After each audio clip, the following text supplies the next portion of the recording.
Hi. Are we recording? We're recording.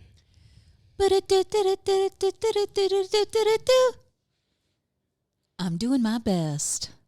That's good. Was that a good one this time? That's not really. I don't think I like the do, but that's just all that comes to my head. I don't know what else we can do. Learn to play a harmonica and set up our own. Ooh, now you've got me. Is there a harmonica in the house? Listen, there is. During the pandemic, I actually ordered one, and I didn't tell anybody because I was going to learn to play it, and then all of a sudden just like pull it out of my pocket like randomly.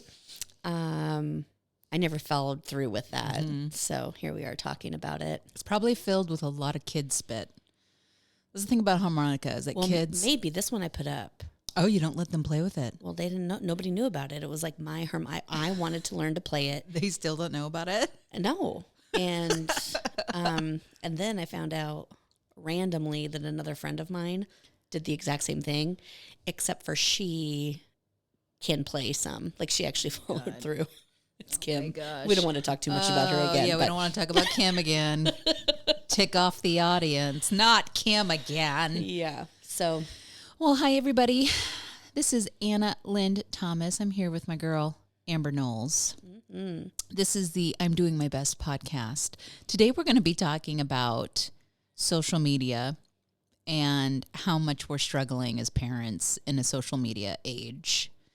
And, might as well dive right in. It's something that Amber and I have talked about quite a lot because our kids like to be online and what the boundaries are and trying to figure those out and, you know, what social media even means for us. I mean, for me, I have to be on social media for my job. I have to be on it for my platform in order to promote my stuff. But I only stay on it professionally. I had to really stop reading comments. The only time I'll really get into the comments is when people are laughing and we're having a really good time. But then there's, you know, you have to be careful. Just there's going to be fuddy-duddies whenever something kind of goes a little bit viral. I just had a real viral is not a great word, but it really popped off. And it was about how our parents let us watch Never Ending Story without even blinking an eye. And not even realizing they're just putting Never Ending Story on the kids movie, talking dragon dog that I still to this day wish I had one of those for my very own. Yeah. I don't know, is that Falcor? I don't know. And a little boy is stuck in a swamp of sadness with his beautiful horse, and his horse is stuck and he can't get out. And our parents were just, I don't know, doing the dishes, chatting with their friends. And we're on the other side of the couch, traumatized. Mm-hmm. Traumatized. It's one of the hardest scenes ever. I won't think about it. Sometimes people put up a meme with the picture of it. Brings back some deep, dark memories. Anyway, so I was joking. I was making the joke about how, like, our parents, they didn't care about anything. I mean, we were left outside, doors locked. I was like I remember exploring probably a mile or two away from my home, okay, an abandoned house. Mm-hmm. And this house was not in good shape, okay? We could have fell through the floors. There's rusty nails. Bats. Okay, I remember bats coming out of closets we were opening, and we were screaming, running for our lives through floorboards that were just... you could see to the basement. Yeah. You know what I mean? And meanwhile, my mom has no idea, and I'm home for dinner. Didn't talk about it. And so I was just joking about how different that is to now, where I'll barely let my girls out to the end of the sidewalk, you know? Yeah. And, of course, everybody's relating and laughing about the stuff that they did when they were a kid, and it's really a pretty hilarious comment thread. And then there's going to be those fuddy-duddies that are like, one woman was like, get over it. Okay, Karen, I'll get over it. Get over it. Get over it. Another one was like, this is why we have such weak people today, is because this generation is too cuddled. And then went on some rant. There's actually truth to that. But I was making a freaking joke. It was a joke. I love the 80s. I wish we could parent like that. I don't know why I'm so scared. Because not just social media. Well, it is. We have more access to hear all of the bad stuff that's happening all around the world. Where Right. before it was like your local news. Maybe they would watch like USA Today. Yeah, like Mom didn't know the gruesome details of the rape and murder of an 8-year-old girl in Washington. No. Now it's the headline news on every phone app. Yeah. You know what I mean? And so it was actually probably more dangerous back then. There's a lot of data that shows that it was. There is a crime spike now, but there were more kidnappings, more horrible things happening to kids back then than really there is now. But probably because we're more aware of it now. So there's goods and bad in that respect. I think because we're more aware of it, but our kids are also a lot busier. So they don't have all that free time to explore when we have them in activity after activity. They don't have the opportunity to get kidnapped. I mean, here's the thing. They get kidnapped at gymnastics. Yeah. I mean, now while I really dread having my husband, Scott's gone all the time. So it's me taking kids everywhere. And I just do not want to do all the club stuff, at least right now. But, those kids are safe. Well, are they? I don't know. Some coaches are. I don't know. Some coaches are out there doing some bad things too. I mean, just Google it. But yeah, but then if they're not busy in sports, then what are they doing? Are they at home? Because we talked about this. So you and I are adamantly against young children or even teenagers having iPhones. You have an older daughter. She's in her early 20s. Having a smartphone was devastating for her in her teens. It was devastating. And devastating for you. And I think that experience has now jaded my opinion. Yeah. But it was terrible. Yeah. And I'm not going to go through that again. Yeah. And I think it's even, that was 5, 6, 7 years ago when she first got it. She's an adult now and can handle things. And I don't think she even cares as much anymore. But, middle school and high school, it was too much. And it was too much for her to handle. It was too much for me to handle. I mean, I even think about how I feel. I gave up all my phone for Lent one year. And really it was giving up all of the apps. So Facebook, Instagram, Snapchat, Pinterest is that's a hard one for me because I just love Pinterest. I can't even believe Pinterest is still on and cracking. Oh, it's a I good love place it. to put a board. I'll say that if I'm like trying to figure out You style. get inspiration. Plus, then I use it. I like, what is this what color might this look like in my house? Or, I look at it for more design, interior type stuff, gardening ideas, things like that. The kids aren't getting FOMO on Pinterest, so I'd say that's probably the least of our worries. Well, I don't think they're on it. I'm just saying that's what but I gave it up, and I didn't realize how much I was really on Facebook or Instagram. Right. And I remember when I had given it up, I gave it up for Lent, so that's just what it is. Like, there's no turning back. You told people about it, now what? Yeah. Now you're going to go back. And I remember one time Hudson made a comment to me, and he's like, "Oh, you're not on your phone." And that kind of hurt because he was aware of that. Right. And he was little. I mean, first grade, second grade maybe. And so it really helped me reset. I don't even get on Snapchat anymore. I visited a friend yesterday, and he's like, "Oh, did you see so-and-so's picture of their kid?" "Oh, no, you're not on Snapchat." So I had a little bit of FOMO. I don't know. I refuse to even get on Snapchat. Do the pictures still disappear? I think so. Okay. Which is wild, which Snapchat, for one, in my opinion, should absolutely not be for children at all. Because that's where predators are shooting them. Well, not even that, wiener but then pics. you can't even monitor what your children are doing. Right. So you think that your babies are just innocent, and while we all want to think they are, I'm different because my poor kids, I probably should be rooting in their corner, but I'm the kind of mom that's like, you're guilty until proven innocent. Yeah. And not a lot of parents are like that. No judgment.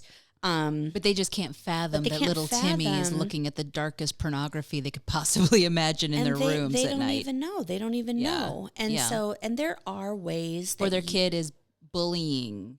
Yeah, and then they online. refuse to believe it because, well, I just know my daughter. I just know my son. They would never do that. Well, you know, yes, they do. Yeah, okay, yeah, yes, yeah, they do. yeah. That's why we have such a huge problem. And then you can't get away from it. Yeah. There's no getting away from it. So me, you know, almost 40 years old, I get on Facebook rarely now. But when I do, and if I see some friends together, I'm like, oh, don't remember. Maybe I better check my phone, see if I missed a call. You know, Yeah, it doesn't feel good. And so when you have an underdeveloped brain, you just do not have the capability to process that. Even as an adult, I had a very close friend who's very loving to me and to my face, who knew that I was a part of this was years ago, but these mom bloggers who were really dysfunctional. They went behind my back. There was a lot of betrayal. One girl was like pathologically lying about me. Everybody else was sort of believing her. It was just catty and gross, and I just cut myself off completely. And I shared with her that experience. She's like, God, those witches, you know, with a B. Mm-hmm. And then I started to notice that she was liking their posts. Mm-hmm. How creepy is that? She didn't even barely know them, right? It was almost as if there was a part of her, because this is when I was starting, my career was taking off. I was starting to become really well known online. A lot of my stuff was going viral, so people were noticing me. And I think there was a part of her, I can't understand what her motivation would be other than there was a part of her that was getting some sort of satisfaction that I had some haters. Or it was just her getting satisfaction from being accepted by those women. I don't even think maybe. I think she, like they like her, but not me. Right. Yeah, I mean, yeah. Because I've had conversations about how if someone is mean to me, right? This isn't me, someone else. If someone is mean to someone and then you share that with your friend and you kind of then expect your friend to hate them now too. You know what I mean? Like, don't you hate them? Now, if we're both really close, we have a mutual friend. Like if you were to be like, well, I want you to hate Brady now. I'm like, well, that's not going to happen. But if I barely know those people and you're like, wow, they have really hurt me. They are attacking my character. Yeah. I'm going to stand up for you. Yeah, right. Right. And you expect that. And so Yeah. then when that doesn't happen, well, now... Or it happens to your face, but they're like liking all of their posts online and like right. almost... And you see it and you're Yeah. like, wow, I thought, did you forget what I told you? Did you forget that we hate them now? Because you have to hate who I hate, and this is kind of ridiculous. Well, they're hurting me. Right. They're hurting me. Imagine a teenage girl going through that. I remember that I had my own phone line. My mom, I got it for Christmas. Were you like, did you have your own teen line? Yes. Oh, I always I remember I wanted had a one. phone that was upright and it hung up by like sitting it upright. I had a really Was cool it like phone. clear with like... I remember, did like have a those- clear phone that was like, that had the light in it. Man, That wasn't the phone I had when I was a teenager those though. anymore? But I remember that if nobody called me on the weekend to hang out, none of my best friends in high school, then I was in a really bad mood. And I remember my mom, you know, I would just be so like catty and petty with my parents, you know, when I was like 16 and I was home all weekend because nobody called to hang out, and I'd call my friends and they were all out or hanging out together and I didn't know what was going on because we didn't have cell phones then, you know what I mean? Mm-hmm. And so it was like, it was so hard on me then feeling left out, feeling like my friends were hanging out without me, feeling like nobody was calling me. Mm-hmm. Now imagine you are 14 years old and they're doing that. Now imagine that bullies are now hitting you up in the DMs. Yeah, you can't get away. You don't have a break. Yeah. And so it's one of those things that really scares me because I have very sensitive little girls that love really hard. And this social media world will chew them up and spit them out. I mean, it's enough to make me wonder if we need to go move off grid. Oh, listen. So after my experience with my oldest, I decided the rest of my children, Scott and I talked about it, and we're like, there will be no phones until you are driving on your own. So 16, and maybe even older than that, because I want to protect you. I want to protect your growing brain. And this is just, I feel very passionately about this. And so I knew that that's how we wanted the rest of our kids to live. Yeah. But in order to not alienate them, I need other people in our circle on my side. Yeah. You need their friends to also yes. not have phones. So then I would go around and I was like, guys, okay. We have to make a pact. Let's make a blood pact. I'll cut my hand first, Yeah, and then yeah. I'll cut yours, and we're going to shake on this, and we're not going to give our kids any phones. You just slice it. You're like, swing, I was ladies. like, no big deal. Come on, who's next? Give me your I'm like palms. licking, Dripping it into yeah, this is real. And I think I have like 2 friends left who have not not gotten a phone for their children. And again, not judging, because everybody gets to choose how to parent their kids in the best way. And it is hard But this is why it's difficult. Because Because if you have the one child Yep. who does not have a phone, then they get left out. They get left out of text group chats. Yeah, you're like, what a weirdo. God, never want to go to Hudson's house. His mom's nuts. Or it's just inconvenient to get a hold of him. Yeah. But here's the thing. We did get Hudson a gizmo watch. Mm-hmm. So he has a watch, and we program numbers in it. And so he can call us, and we can call him anytime we want to. Yeah. That's an option. Yeah. So parents, everybody else, friends, get on board with me, please. But on the flip side, then I would have conversations with my friends. And I'm like, no, why did you do it? You told me we weren't going to. We had a whole night about it. Yeah. And their response is very true. If we wait to give them their phone, how are they going to have time to learn to use it appropriately, right? So we give them access to this, we limit it, we monitor it, and then they get to learn how to use it appropriately. So it's not like they turn 21, never got a drink, and then all of a sudden, it's like, what are those Amish when like they get that one day to like, and it's a Rumspringer. Rumspringer. They go nuts. Yeah. Because they haven't had any time to experience it. So I understand that. The kind of parent I am is I will say, we're going to get time on our tablets, on our video games, our Xbox, PlayStation, whatever. And you get like 1 hour a day. And I'll stick to that for like 33 minutes. Mm-hmm. And then everybody just says, this is a free for all. So because we get so busy that it's like, oh, crap.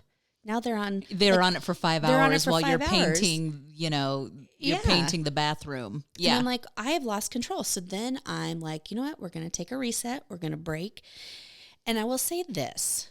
When I have my kids off of their electronics, so the VR, which by the way, I don't know who I remember Hudson got one during COVID for a birthday gift, and they're expensive. So I think we went in with like grandparents on it, and I had never played it. And one time I did, and I was like, well, I don't know who's raising my kids because I'm never leaving this I'm never world. leaving this world. It is fun. So I get the excitement behind it, but once I take all those things away, and I'm like, go outside and play. Use your imagination, play with Legos, color, art. We have so many freaking toys in this house. We have so many art supplies.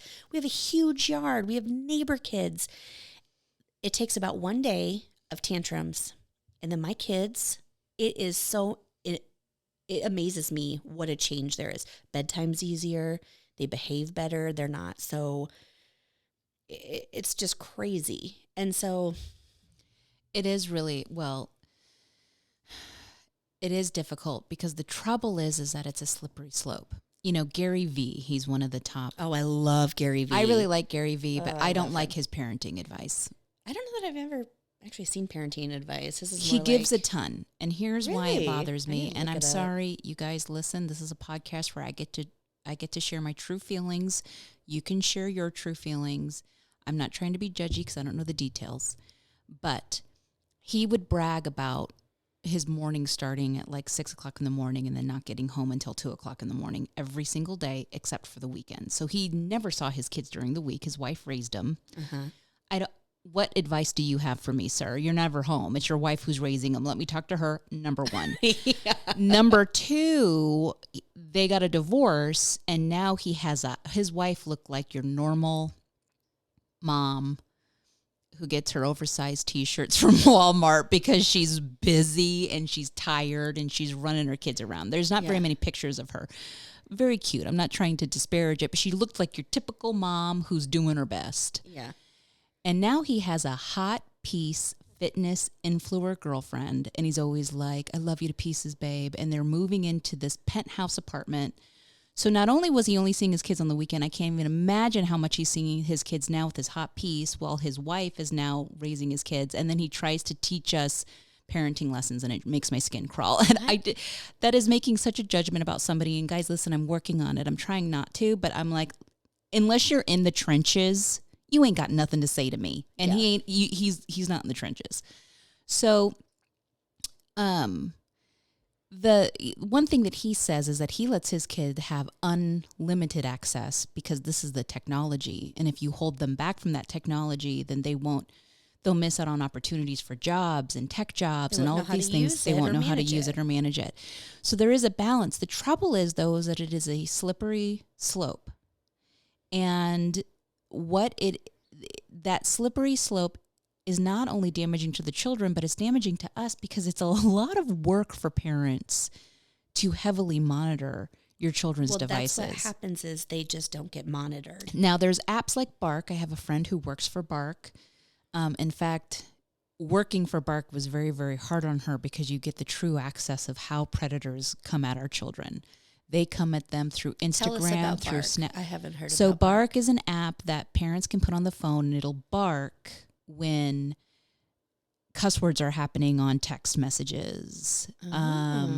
Like when my friend was like, "Wow, Bark actually works," because one kid called him an a-hole, and I think they were playing around, but it told her that he was 12, and his friend called him a bad word, and so.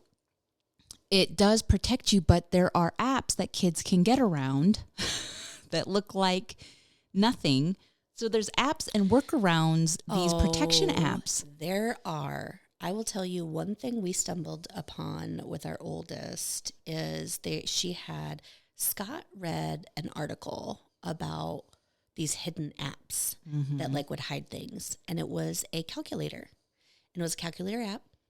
And it worked. It was a calculator. But if you punch in a code, then it opens this folder and you could hide text messages, pictures, videos, all sorts of stuff.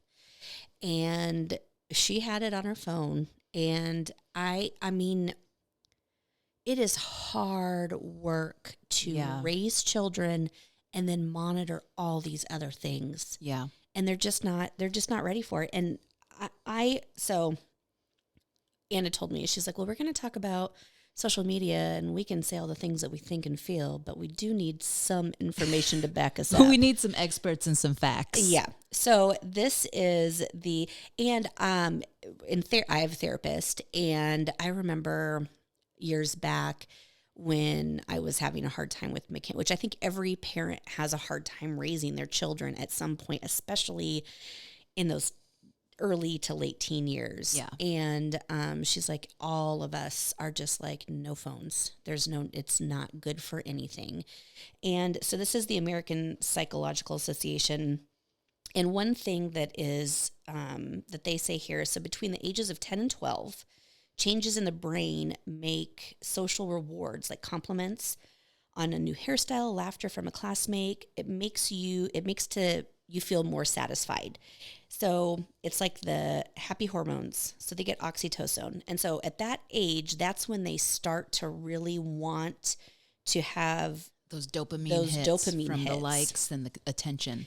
And so, so it's there. So that age is when they start to have the drive for approval from teens. And so when you are on social media or even in your class, but the thing is like when you're in school and you make somebody laugh and it feels so good, imagine you make the same joke and you post it on your story or whatever, and then nobody likes it. Well, then now you're going to start to feel really bad about yourself. And you're a baby still, 10 years old, 12 years old, you're little. And so I guess what I want from parents is don't give your kids access and we can all live happily ever after. Yeah. What is wrong Like with the everybody? 80s. Well, so Lucy, my girls have like a Kindle, and we let her play Roblox, and she loves it so much that it actually is a little scary for me. And Rob monitors it, and so far nothing's really happened on it. It seems pretty benign. It's kind of her and her sister playing on it. One thing I used to allow was YouTube Kids. I do not allow it anymore. I took it all off because, number one, it would captivate them like nothing else. Oh, mm-hmm. And I started to really resent and hate with the passion of 1,000 suns YouTube families. I'm not saying they deserved it. They're probably good people. Oh, yeah. Ryan's mom, the sound of her voice, number one, great lady. And she teaches a lot of great stuff on I her will show. say that I hated that forever, but then like I actually, No, she I would teaches hear it, stuff. and I would watch, and she's like a chemistry teacher, so they're doing things. I'm not saying that this is fair. I'm saying her voice became nails on a chalkboard, especially in the beginning. She's like, Ryan. It was just that high-pitched Ryan.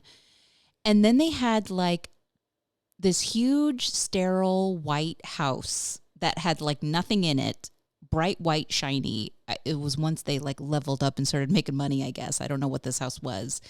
But I remember they put basically like if you go to like a Bounce U or one of those bouncy places, they had those blow-ups that you put in your front yard for a birthday party inside the house. Mm-hmm.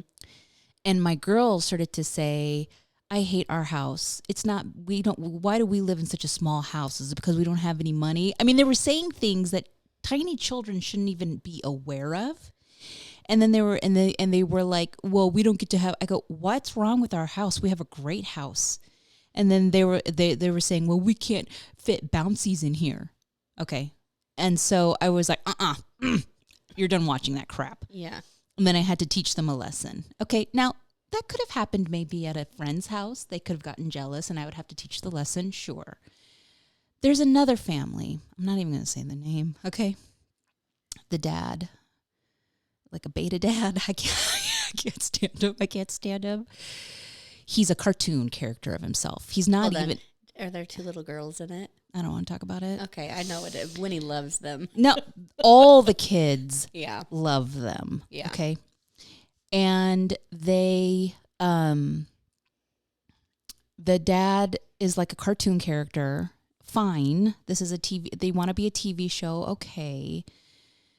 But then he lets them do wild things that children, like he just sits there and lets his kids dump paint all over him. Uh-huh. Kids, that sounds really fun. They'd love to dump paint all over me and my husband. They would love to make. Then they get all these sponsored gifts. So they have all these sponsored gifts and opens them. And so they're getting these huge, incredible toys to play with and open. They're getting paid for this while our children sit here and think that they're like living in poverty. Like, what is this squalor house we live in with these raggedy toys? You know? Well, that's what it is they get all like the blind bags or the opening of the toys and they just go to the store and they buy whatever they want. And so then, you have other kids that are like, where's our stuff? There was another family that went to the grocery store and all they could eat that day was foods that started with their name. So they were eating garbage, donuts. If your name started with a D, you could have chocolate or C or muffins, or they were eating garbage all day. The mom was doing it. She's like, I'm just full of my chocolate muffins or whatever. And the girls were like, why don't we get this, it's a skewed view of the world. And they think that these kids are living an idyllic life, and they are experiencing these forms of jealousy and angst and anxiousness that I don't think that they're too young to even should be even experiencing. And so I got rid of YouTube because it was just too perilous. But the one thing that I have a hard time struggling with is otherwise they just play really dumb games on the Kindle that are fine, or they're learning games or stuff like that. So I've been struggling with Roblox, and when our kids get together, they like to play Roblox together. And there have been times where you're like, sorry guys, no. This is the thing that we got into. Me and you got into this a little bit because I shut my kids down. You shut your kids down. I said, we're not doing it. Go outside and play. Uh-huh. And so then when our kids were together and they wanted to play, you were saying no. Like you were saying my kids could, but your kids couldn't, which obviously then my kids can't either. That's terrible. But one of the things that I noticed just by being with you for so long was that you saying no and shutting it down, because I was like, what's the difference between this and us playing Super Mario because we remember a childhood filled with outside, but we also had a childhood of sitting there playing Super Mario until the very end as well. We did. Right? It's easy to forget about It's that. easy to forget that we had our butts in front. I mean, we had Nintendos, Ataris. I mean, I had a Game Boy. So I was out exploring, haunted houses, but I was also on my Game Boy. Well, in your rich house, I didn't have any. I was like, I wasn't rich either. It was a Christmas gift. I was like, let's pretend that we're Mario Brothers and we'll jump You from make rock your to rock. flashback to a scene with you of like a Game Boy you made out of like a cardboard box. You're like beep beep beep beep beep beep beep beep. It's all sad. Yeah, so sad. So, but you're right. I mean, I remember going to my friend's house, and if they had them, we would play them. And so I thought for a couple of hours or an hour, if they're all playing in this room together and they're kind of winding down, I have no problem with it. And I think the thing that I got on with you a little bit about is that, and Rob and I are still working on this. We haven't perfected it, but we have boundaries with the tablets. You can play it during this time. You cannot have it during this time, period. And so they get used to the flow, where it seemed like yours was based on your mood. Well, it was. And let me tell you why. Because my mood changes when my kids are freaking crazy. And my kids are freaking crazy because I don't have the ability to balance that right now. Yeah. And so, and the other difference is too, my kids, where Lucy and Poppy, their temperaments they're all different. Yeah. My kids could live outside and be okay. Yeah. And that's not always necessarily the case for the girls. No, my girls, let me give you an idea about Lucy. Lucy is your typical artist, book nerd. Okay, I'm not calling her a nerd. No, she likes to read. She's smart. She likes to draw and paint. I heard from her teacher that she likes to sit by her teacher and do art during recess. She does not. And she's got friends. She goes, it's not because she's excluded. They love her. She don't want to play on that swing set. She doesn't want to go on the monkey bar. She wants to sit here. But she's not a very athletic little girl. And we got Amber gave us their trampoline. And so we had it in the back. And I remember one day I was like, you guys have to go outside and play with the trampoline, or at least play outside for like an hour. And I'm going to set a timer. And Poppy's way more active than Lucy. Lucy sat there on the trampoline. Just stared at you inside the window. Okay. Poppy was bouncing. Okay, so she had this like rhythmic bouncing. Okay, if you're watching me on YouTube right now, she had this rhythmic bouncing, mean mugging me through the window of the house because I was at the kitchen sink looking at her through the window. Mean mugging me, just bouncing because Poppy was bouncing her until her time was up. And so you're right. And so for me to she enjoys those things. There's an intellectualness to it. I just have to monitor it or it goes too far. And I'm the same way as you, is like, we have boundaries on time, and I'm like, oh my gosh, it's, they have to be done playing by 6:30 and it's 8. Yeah, well, that's That what has will happen to me. Right. You have to set a timer. It almost becomes work. Whereas if they're playing with their toys in their rooms, you ain't setting timers for stuff. No. You know what I mean? Because and one thing that is really sad that I think is happening is that, like, my 11-year-old, he doesn't know what to do with himself for that first day, maybe even 2, when I take away his video games. He just walks around He's aimlessly like, there's nothing to do. mummy. I was like, use your imagination. Build something. Make something. I mean, these kids are never bored because they have these things that they just consume. Stimulate their minds. And so constantly. they never learn how to get bored. I saw a hilarious meme where a woman was like, I'm going to butcher it, but she said something like, when I told them to just, when I told my kids to go use their imagination, I didn't realize I was going to hear "I'm bored" 8 million times. She delivered the joke way funnier than that. Mm-hmm. But like, by forcing them to use their imagination, she got told, "I'm bored" 8 gazillion times until she was tortured to death. Yeah. And then finally something clicks and breaks, because that happens with us. Well, I'm bored. I don't have anything to do. I'm bored. And I just ignore them. And all of a sudden, that little imagination eventually will pop off. I'll start to hear. But Poppy's way better at that. Poppy she'll get out the kinetic sand. The other thing about the hard part though too, and this is parenting, is that, a lot of us are working, especially women who work outside the home. Gosh, I don't know how you guys do it, super women. We're making dinner, we're cleaning up the dishes, and then Poppy will she wanted to make banana muffins without my help. She's in kindergarten. Mm-hmm. Now she can read chapter books. She's at a very advanced level for reading.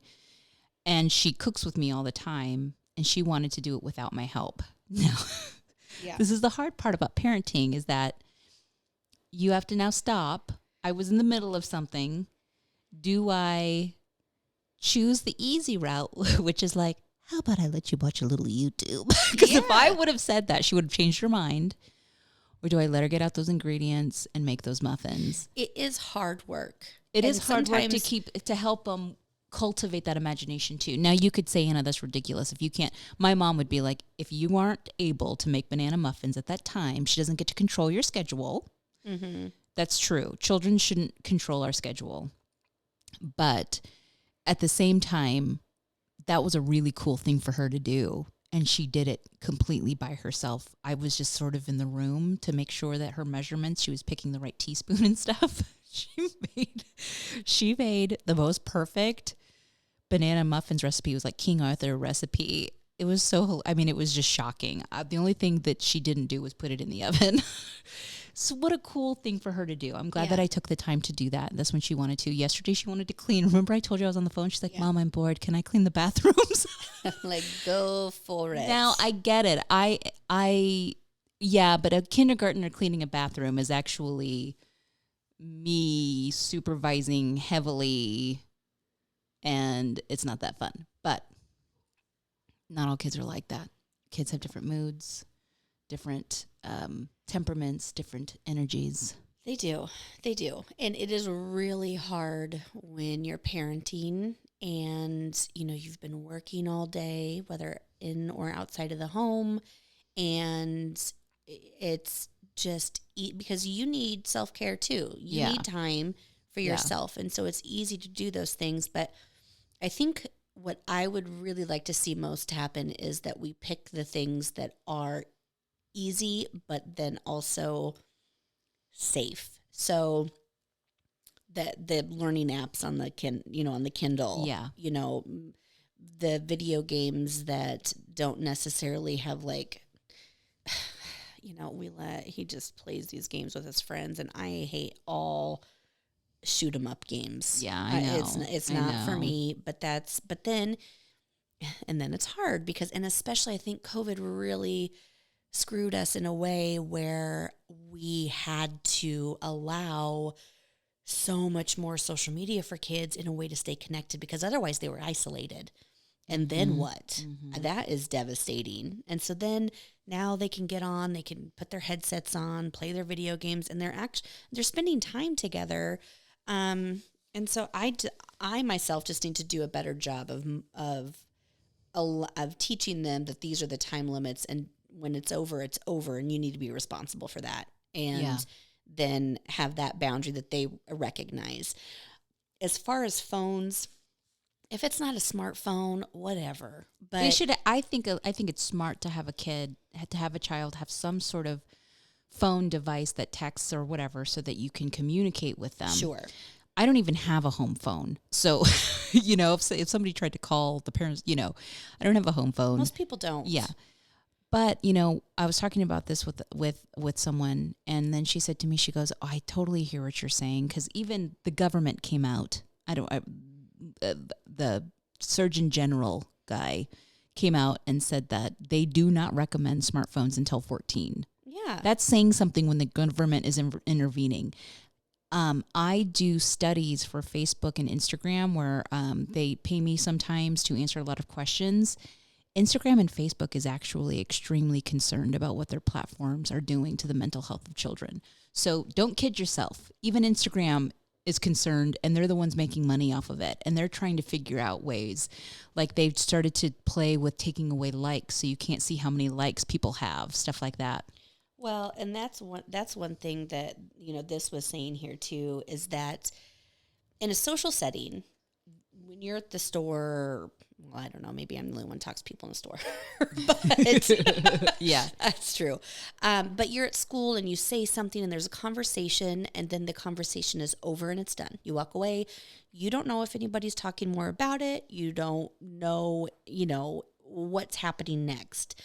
On social media, when you do that, it is permanent. And so you can go back to see if it's been liked. People will maybe share something that you said 3 years ago. Right. And remember this. Well, first of all, I get to change my mind.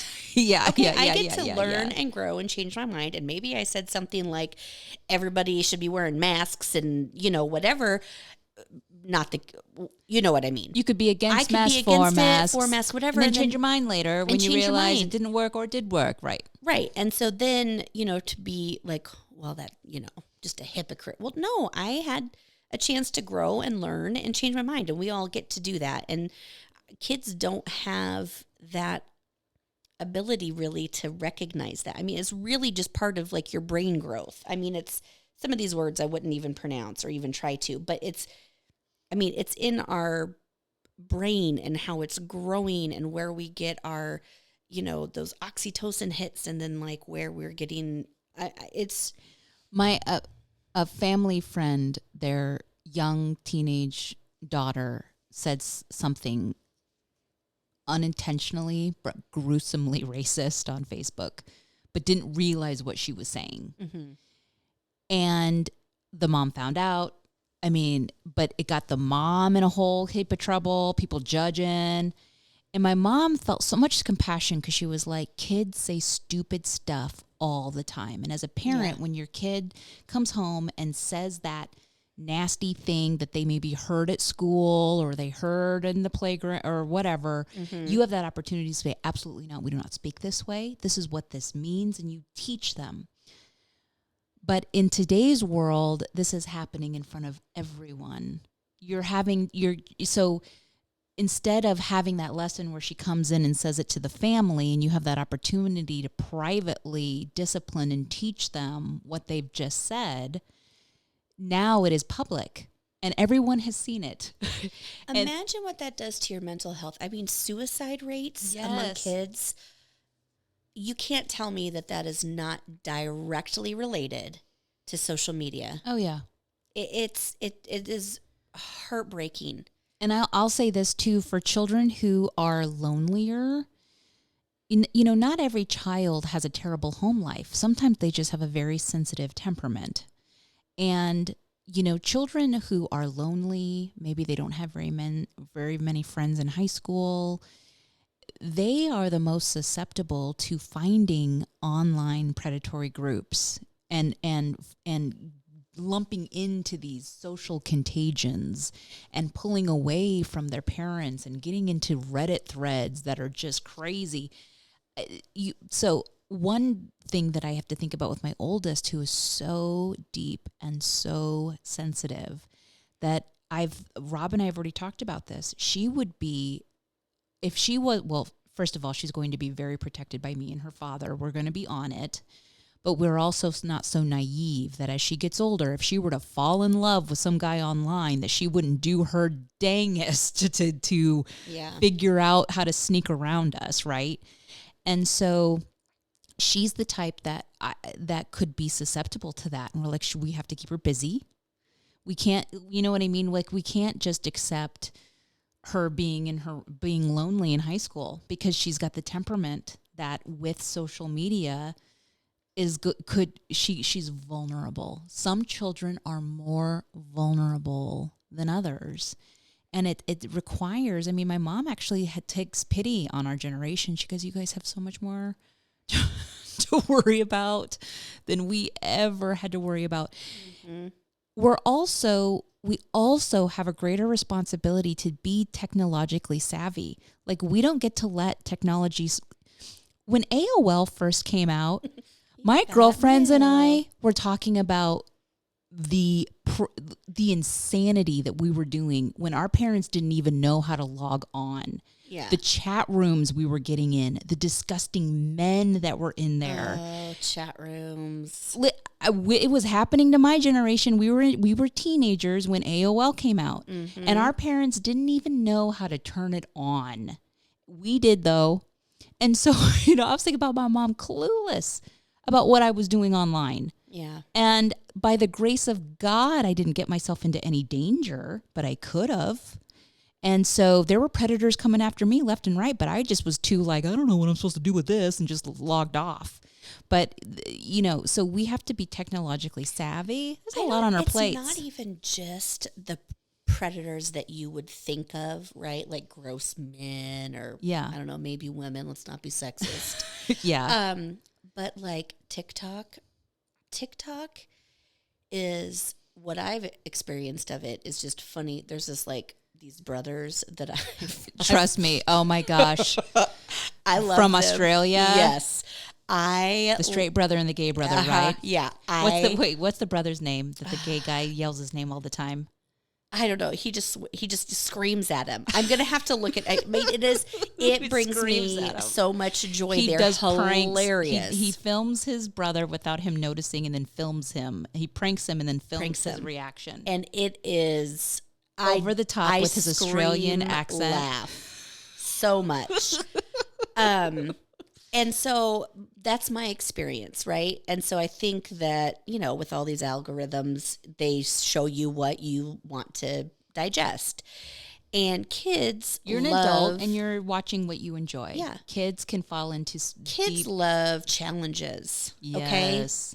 Okay? And recently I read an article, and it made me cry, because this little boy and his friends were doing a TikTok challenge of Benadryl.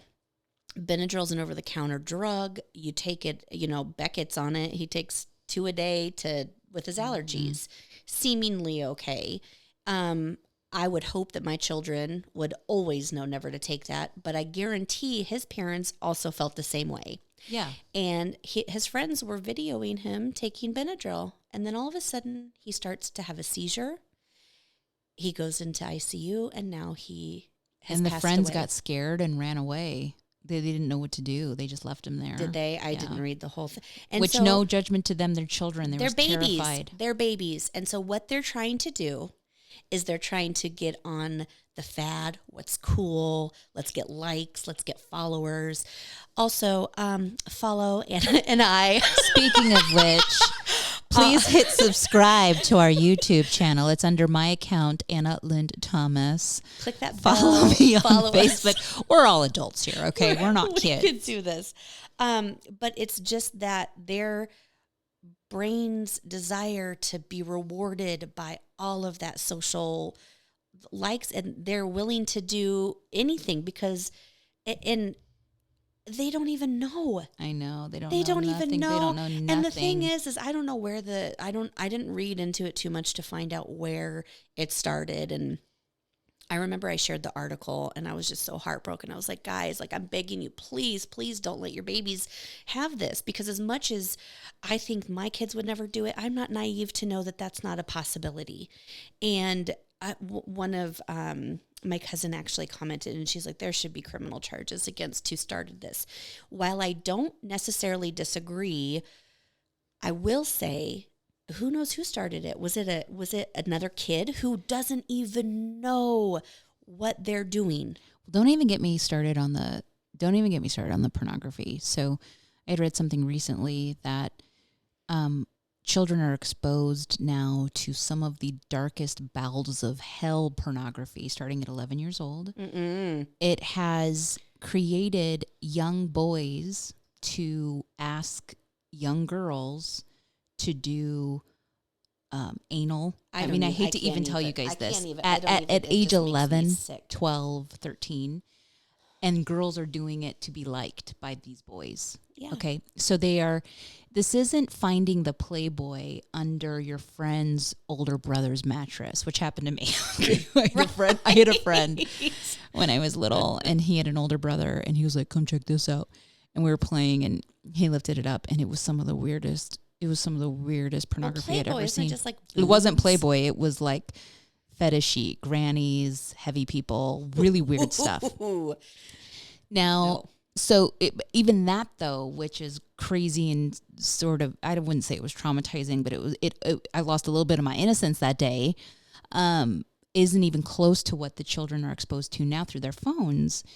And what alarms me the most, and I was talking to some friends about, or even some acquaintances, is, one said, I have to tell you though, like, the phone is incredibly important. They're busy. They're in sports. We need to communicate with them. And I go, well, what are the safeguards that you have on it?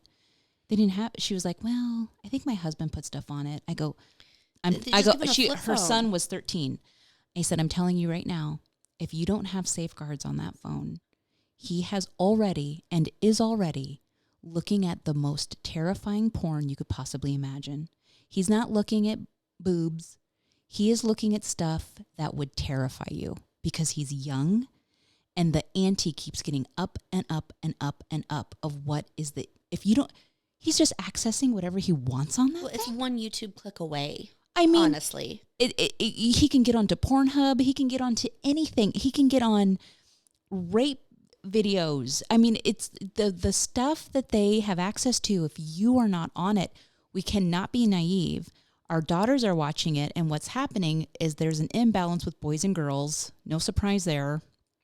And the boys are pressuring the girls to do things at younger and younger ages. So we have I'm thinking to myself, Well, and here's another scary thought. When Mackenzie was in middle school, thank God she was not involved in this.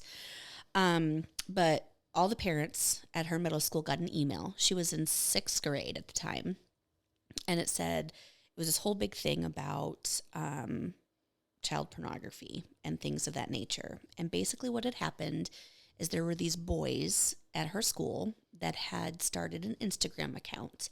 And I think it was called like SLUTS of Lincoln or what. I don't even remember what it was. But then they would have these girls that were in 6th and 7th, maybe 8th grade, send them boob pics, right? Like, let me see your boobs. I love you. Mm-hmm. I'll take you to the movie. I'll buy you that $20 popcorn pop combo. Yeah, I'll get you. You like candy necklaces? Because they do, because they're still freaking babies. Yeah. Okay. And they sent pictures of them topless, and then they posted the pictures on this account and then tagged the names of the girls. And they tagged a parent of one of them. Now, could you imagine? Now, the police got involved, and one really scary thing, while all of this is very traumatizing, what they don't realize is they're distributing child porn. They are distributing child pornography, which is incredibly, they don't know. Yeah. They don't know. They're baby. I mean, as much as I want to spank all their butts, they're babies too. They have no idea what they're doing. So anyway, I just want to say, on that note, you guys, thanks for listening. we're going to wrap it up. If you could just give me some advice. Yeah, give us your advice of what you're doing. What are you doing to safeguard your children to keep them safe? What are your boundaries? What works? What could we be doing better? What works for you? What doesn't work for you? What trouble have you seen? We don't want this to be like dark and gloomy. This is the world that we live in, and we have to adapt to it. For what it's worth, here's what I would recommend. I would recommend if you're married, if you have a partner or spouse, or if it's just you, come up with what you find to be acceptable screen time. Set boundaries. No screen time in the mornings. No screen, whatever that is for you and your family. Stick to that schedule. Do not let your kids have computers, iPads, or iPhone or smartphones in their bedrooms. So at night, they all have to go into your room, be by your bedside. They got to turn them in if you're going to let them have it. It's hard work, and they're going to fight you, especially if there were no boundaries before. They are going to fight. They're going to try to file. Miserable. They're going to go to the courts and try to divorce you as a parent. They're like, yeah, we get emancipated. This is rough. But then also, if you don't let your children have a phone until they're very old, let me know, and let's start a group. And and let's support each other emotionally and spiritually. Please. Yeah, because it's going to be, the girls are going to be 16 minimum, and even then. And I really can't believe we're the only two people that are going to do this. And so it does feel alienating when everyone else around. And so just trying to help us, help you, help us. Good boundaries. We don't have to live in the dark ages. We understand not everybody lives on like a prairie house where their kids can roam everywhere. We get that. Good boundaries. Protect them as much as we can. Our kids are going through a mental health crisis. I think a lot of adults are too, if you read the news. We are. And any part that we can do to help support and love our children, and from getting exposed from some of this stuff to the depths that we cannot be naive to what's out there. We've got to be on it, and it's work. But this is the most precious cargo that we are helping to guide through life. There's nothing more precious in their hearts and their minds. We can do this. We can do this together. We can do this together. Find a friend who has the same boundaries you do, and then cut your hands and shake. And do a blood shake. Make a blood pact. And then, I don't know, cut their tires if they go against it, okay? Maybe not. Do have some really bad consequence so that they're not tempted. And we're all in this together. No judgment, but we'd love to hear what you guys are doing, what strategies work for you, keeping them busy, whatever it is. And I know man, if you're a single mom working right now, or dad. God bless you. Or dad. Let's support. Well, I'm just assuming men don't listen, but there are men listening. That's true. We did find out. Yeah. So anyway, you guys listen, give us your feedback. Share with us what you're doing to help in this age. We'll take any advice that you can get on what you're doing, what you're monitoring, what you're allowing, what you're not. Let's keep it non-judgmental. Okay, so we want help. We want to help you. Yeah, if you're like Roblox is the devil and you're an idiot for letting your child on it, I don't want that. Don't talk to me this way. Okay, don't hurt my feelings. Okay, I don't need to hear that. I'm monitoring it, and so is my husband. Okay, we got access on our phones. Anyway, so if we just keep it positive and uplifting, let's be a support for each other to figure out how to navigate this wild world. This was less funny and more serious. We've been wanting to get this off of our chest for a while because we have some funny stories to actually share from this weekend that we're just going to have to hit to the next podcast. We'll hit to the next podcast. But this is an important thing to discuss, I think, and so I'm glad we did. Don't forget, we're on YouTube. We are on YouTube. We're on Spotify. We're on Spotify, iTunes, so you can listen to us in your car or you can watch us. Turns out everybody's preferring to watch us, and I don't hate it. Okay? I know. I kind of was like, ooh, the light's on, but I'm like, hi. I forget that we're like being recorded sometimes. Well, now we are. We are. Next time we'll talk about the dangers of AI and whether it's going to create an apocalypse. Just kidding. I am in such denial about AI. I don't want to talk about it. I don't want to think about it. I don't even want to. We're gonna laugh next time. I am literally just stepping my foot into letting children onto Instagram. Okay, now you're going to try to give me some AI BS. I ain't ready. No. We're doing our best. That's another one. We're really doing our best. I know you guys are doing your best too. So let's keep doing our best. Keep doing our best. Okay. I'm doing my best. Doing our best. I still don't like it, but we'll get better. Yeah, it's fine. Ooh, a collie. We have a collie.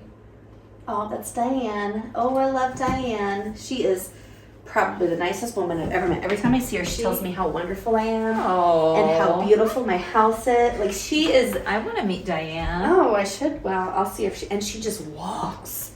She's just a walker, and her husband's so sweet. I told her one time they brought a lost puppy over. She's like, I don't